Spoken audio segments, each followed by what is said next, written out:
सब वेल्डिंगों में इन पॉइंटों की जरूरत पड़ती है। ये सब पॉइंट अपने को ध्यान में रहने चाहिए, ठीक है। सबसे पहला पॉइंट है अपना लेग लेंथ। लेग लेंथ मतलब पाद की लंबाई। अब जैसे अपन ने टी जॉइंट वेल्डिंग किया तो अपन ने जैसे वेल्डिंग करी यहां तक, ठीक है, यहां तक वेल्डिंग करी, तो ये जो लंबाई थी जहां तक वेल्डिंग करी, ये जो लंबाई इधर से कहो चाहे इधर से कहो, बात बराबर है दोनों तरफ से। तो जहां जहां तक अपने जितनी मोटाई से वेल्डिंग करी उसमें दोनों कोने से लेके यहाँ तक, इधर के कोने से लेके यहाँ तक, इस कोने से मतलब दोनों तरफ की लंबाई, तो इस लंबाई को क्या कहते हैं? Leg length.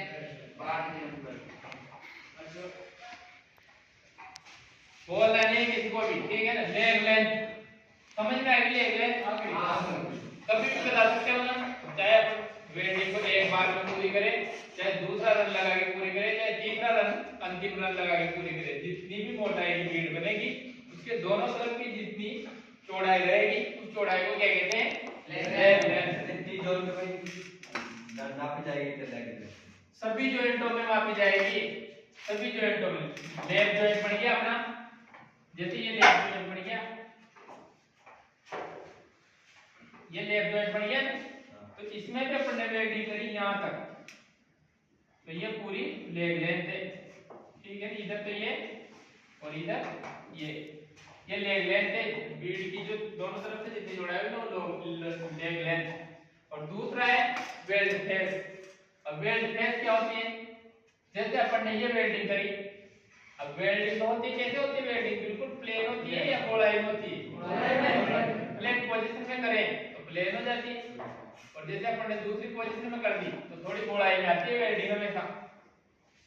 तो वेल्ड फेस जो ये ऊपर का हिस्सा है ना, ये ऊपर का हिस्सा, इसको कोने को क्या बोलते हैं? जब कोने पे वेल्डिंग होती है इसको टॉय बोलते हैं। तो टॉय से लेके ये यहाँ से लेके और जो ये ऊंचाई रहेगी, ये ऊंचाई, इसको क्या बोलते हैं? Weld face. मतलब जहाँ इधर के दोनों साइडों पे कम वेल्ड रहेगी और बीच में से थोड़ा ऊंचा रहेगा हिस्सा, तो जो ऊंचाई होती है ना, फेस की मतलब ऊपर की फेस है ना, चेहरा होता है, तो वेल्ड बीड को ऊपर से देखेंगे तो एक तरफ से चेहरा, मतलब ऊपर से फेस। तो फेस की जो मोटाई रहेगी ये, यहाँ से खाली जगह है और यहाँ भी खाली जगह है, जितनी ऊंचाई है फेस पे वो उसको क्या कहते हैं? Weld face. ऊपर से देखने पर साइड में से जितनी ऊंची बीड बनेगी फेस से देखने पर वेल्ड फेस, ठीक है। रूट गेप मोटी प्लेटों को वेल्ड करने के लिए रूट गेप छोड़ा जाता है, पतली प्लेटों में नहीं छोड़ा जाता। अब मोटी प्लेटों में जैसे ये रूट गेप छोड़ रखा है, दोनों प्लेटों के बीच में जो गेप छोड़ेंगे ना उसको रूट गेप कहते हैं। 1 से 1.5 mm या 2 mm इसको छोड़ दें। रूट गेप क्यों छोड़ दें? वेल्ड जोड़ मजबूत बने। मोटी प्लेट है इसमें रूट गेप छोड़ेंगे तो अंत तक यानी कि पेनिट्रेशन, गहराई तक बीड पहुंच सके, तो इसलिए रूट गेप छोड़ा जाता है, ठीक है। चौथा है अपना रूट फेस। मोटाई ज्यादा ही मोटी प्लेट हो तो उसमें अपन ने ग्रूव बना दिया, जैसे वी ग्रूव बना दिया, ये वी ग्रूव बना दिया। वी ग्रूव बनाने के पर भी थोड़ा नीचे का हिस्सा छोड़ेंगे अपन, पूरे मतलब प्लेट के पूरे हिस्से में वी ग्रूव नहीं बनाएंगे, नीचे थोड़ा सा छोड़ेंगे। कितना? 2 mm 3 mm, लास्ट 3 mm। तो इतना जो गैप छोड़ेंगे नीचे, ये वाला गैप, तो ये क्या कहलाता है? Root face. रूट फेस कहलाता है। पेनिट्रेशन फ्यूजन क्या होता है? रूट फेस की समझ में आ गया और रूट गैप की समझ में आ गया। अब पेनिट्रेशन फ्यूजन क्या होता है? जैसे अपन ने ये अपना जॉइंट है,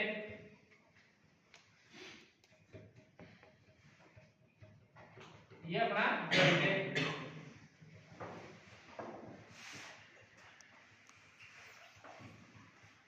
ये अपना जॉइंट है।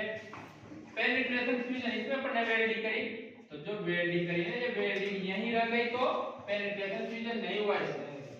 और अगर ये वेल्डिंग अपनी यहां तक पहुंच गई, नीचे तक पिघल के, जो रूट फेस में पहुंच गए अगर नीचे पिघल के, तो फिर ये क्या हो गया? पेनिट्रेशन, यानी कि अंत तक, जो भी जॉइंट के अंत तक नीचे तक बीड पहुंचना फ्यूजन पेनिट्रेशन कहलाता है। गहराई तक, लास्ट अंतिम सिरे तक पहुंचना।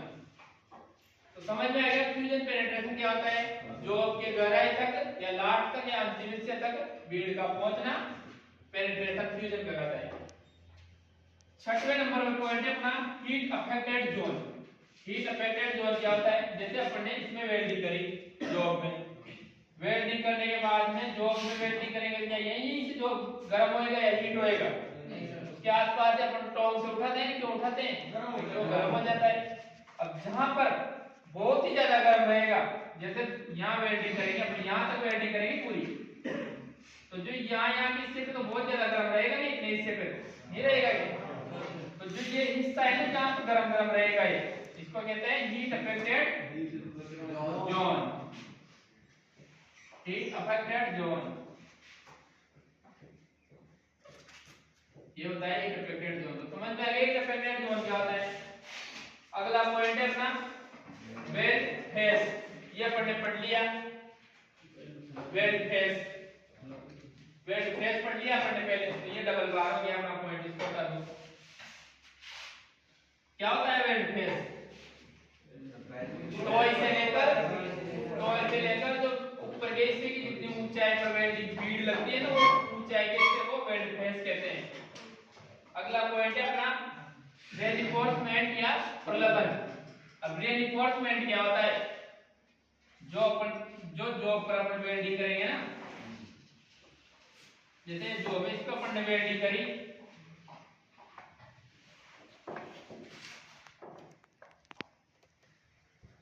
रेइंफोर्समेंट या प्रलंबन का मतलब होता है जॉब पर जो वेल्डिंग करी ना, उस पर अपन ने कितनी चौड़ाई पर बीड लगाई, कितनी बीड लगाई, मतलब बीड कितनी बीड अपन ने, कितनी मोटी बीड करी, कितनी पतली बीड करी, मतलब जो वेल्डिंग बीड अपन इस पर लगाएंगे कैसी बीड हुई जॉब के अनुसार, हल्की है, सही है, मोटी है, मतलब जॉब की बीड की मोटाई और पतलाई जो भी है, मतलब पतला मोटा या अच्छा कैसा भी है, मतलब तो उस पर वेल्डिंग बीड लगाने को क्या कहते हैं? बीड बनती है।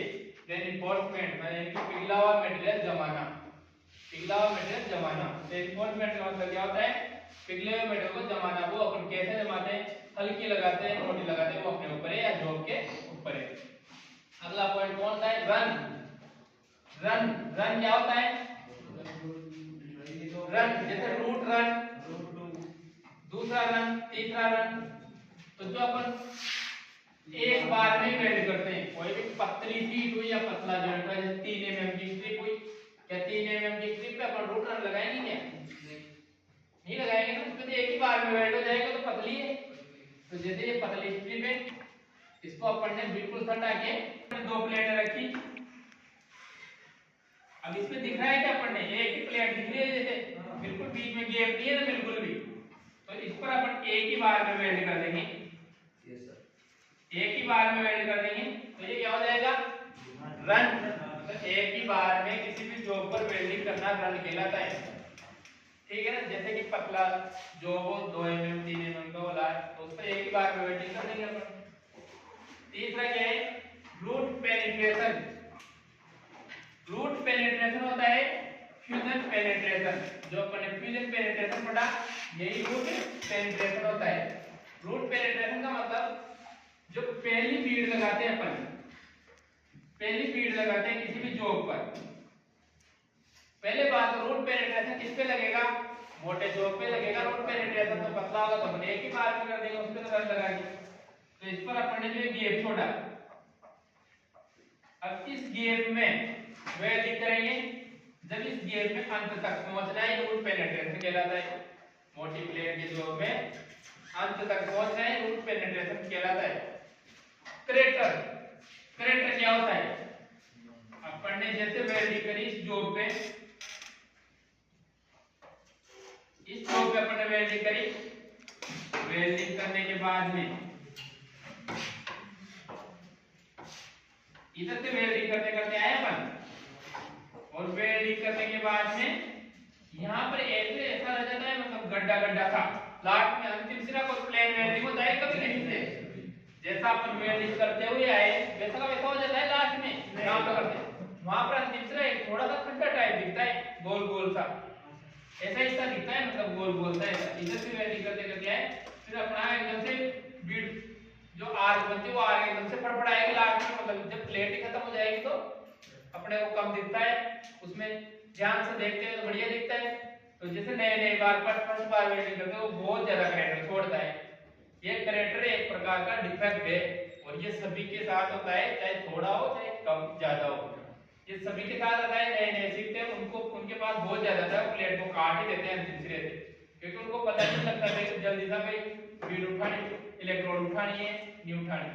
तो जिसको पता लग गया भाई हाँ अपना अंतिम सिरा आ गया तो उसने तुरंत हल किया, सिर्फ उठा लिया अंत में, तो करेक्टर कम आएगा। और अगर किसी को पता नहीं लगा वो देखता जा रहा है करता जा रहा है तो फिर करेक्टर ज्यादा आएगा।